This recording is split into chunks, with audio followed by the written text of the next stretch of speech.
ಹಾಂ ವಿಡಿಯೋ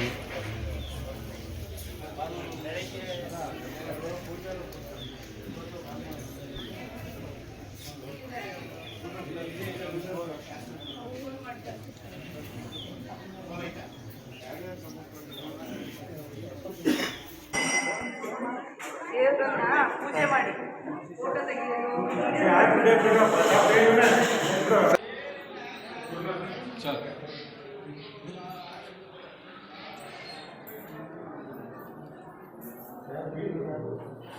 ಎಲ್ಲರಿಗೂ ಸಮಾನತೆ ಹಕ್ಕಿನಂತೆ ಲಿಂಗ ಜಾತಿ ವರ್ಣ ಯಾವುದೇ ಭೇದ ಭಾವ ಇಲ್ಲದೆ ಎಲ್ಲ ಕಡೆಗೂ ಮುಕ್ತ ಅವಕಾಶ ಇದೆ.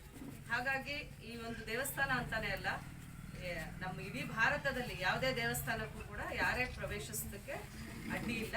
ಎಲ್ಲರಿಗೂ ಕೂಡ ಮುಕ್ತ ಅವಕಾಶ ಇರ್ತದೆ. ಇವಾಗ ಶಾಂತಿ ಸಭೆ ಮಾಡಲಾಗಿ ನಿಮ್ಮ ಅಭಿಪ್ರಾಯವನ್ನ ನೀವು ತಿಳಿಸಿದ್ದೀರಾ. ಮುಖಂಡರು ಹಾಗೂ ಈಗಾಗಲೇ ಏನು ಬಾಧಿತರಿದ್ದಾರೆ ಅವರು ಕೂಡ ತಮ್ಮ ಅಭಿಪ್ರಾಯವನ್ನು ತಿಳಿಸಿದ್ದಾರೆ.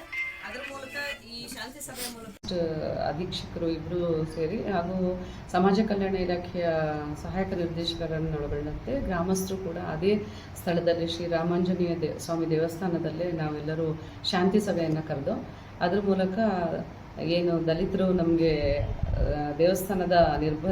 ದೇವಸ್ಥಾನದೊಳಗಡೆ ಪ್ರವೇಶ ಮಾಡೋದನ್ನು ನಿರ್ಬಂಧಿಸ್ತಾ ಇದ್ದಾರೆ ಅಂತ ತಿಳಿಸಿದ ಮೇರೆಗೆ ಅವರಿಗೆ ಅಲ್ಲೇ ದೇವಸ್ಥಾನದೊಳಗಡೆ ಪ್ರವೇಶಾವಕಾಶವನ್ನು ಕಲ್ಪಿಸಿ ಅವ್ರಿಗೆ ಅಲ್ಲೇ ಪೂಜೆ ಮಾಡಿ ಅವಕಾಶವನ್ನು ಕಲ್ಪಿಸಲಾಗಿದೆ. ಹಾಗೆಯೇ ಎಲ್ಲರಿಗೂ ಮುಕ್ತ ಅವಕಾಶ ಇದೆ ಎಂಬ ಸಂದೇಶವನ್ನು ಸಾರಿದ್ದೇವೆ. ಯಾವುದೇ ಈ ರೀತಿಯ ಘಟನೆಗಳು ಮರುಕಳಿಸದಂತೆ ಎಚ್ಚರಿಕೆ ಕ್ರಮವನ್ನು ಕೈಗೊಳ್ಳಬೇಕು ಅಂತ ತಿಳಿಸಿದ್ದೀವಿ. ಆದರೂ ಕೂಡ ಅಂತಹ ಘಟನೆಗಳು ಸಂಭವಿಸಿದರೆ ನಾವು ಅಗತ್ಯ ಕಾನೂನು ಕ್ರಮವನ್ನು ಕೈಗೊಳ್ತೇವೆ. ಅಂದರೆ ಈಗ ಅಲ್ಲಿನ ಜನ ಯಾವ ರೀತಿ ಸ್ಪಂದಿಸಿದ್ರು ಮೇಡಮ್? ನೀವು ಅಲ್ಲಿ ಹೋಗಿ ಭೇಟಿ ನೀಡಿ ಅವರಿಗೆ ಶಾಂತಿ ಸಭೆ ಮಾಡಿದಂಥ ಸಂದರ್ಭದಲ್ಲಿ ಜನರ ಒಂದು ಸ್ಪಂದನೆ ಯಾವ ರೀತಿಯಾಗಿದೆ? ಜನ ಏನು ಹೇಳ್ತಾರೆ, ನಾವು ಎಲ್ಲರಿಗೂ ಅವಕಾಶ ಮಾಡಿಕೊಟ್ಟಿದ್ದೀವಿ ಅಂತಾರೆ. ಆದರೆ ಕೆಲವರು ನಿನ್ನೆ ಯೂತ್ಸ್ ಏನಿದ್ರು ಅಲ್ಲಿ ಅವರು ಅವಕಾಶ ಮಾಡಿಕೊಟ್ಟಿರಲಿಲ್ಲ ಅಂತ ಹೇಳಿದ್ರು.